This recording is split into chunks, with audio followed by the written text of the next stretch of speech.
ఈరోజు వైఎస్ఆర్ కాంగ్రెస్ పార్టీ రాష్ట్ర స్థాయి విస్తృత సమావేశం జరిగింది. ఇందులో ఈరోజు రాష్ట్రంలో కూటమి ప్రభుత్వం అధికారంలోకి రావడానికి ఇచ్చిన మేనిఫెస్టో ఏంటి, అధికారంలోకి వచ్చాక ఆ మేనిఫెస్టోని గాలికి వదిలేసి సిగ్గు లేకుండా మొన్న అనంతపురంలో సూపర్ 6 సూపర్ హిట్ అంటూ ఎలా సంబరాలు చేసుకున్నారో వాటి మీద ఫస్ట్ డిస్కషన్ జరిగింది.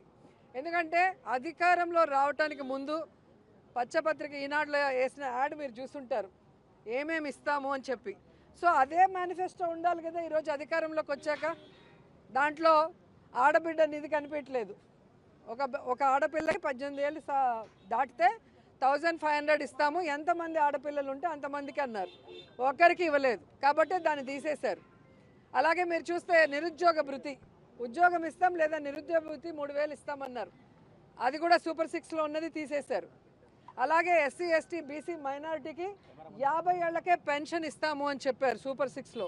కానీ మొన్న అనంతపూర్లో జరిగిన సూపర్ 6 సూపర్ హిట్ మేనిఫెస్టో ఏదైతే యాడ్ ఇచ్చారో దాంట్లో అది కూడా లేదు, 50 ఏళ్లకు పెన్షన్. అంటే వీళ్ళు ఇచ్చిన సూపర్ 6ని మార్చేసి కొత్త సూపర్ 6లని ఏవో ఫోటోలు పెట్టుకొని సంబరాలు చేసుకుంటున్నారు. దేనికి మీరు సంబరాలు చేసుకుంటున్నారు? ఈరోజు ఆడవాళ్ళని ఆత్మహత్యలు చేసుకునే విధంగా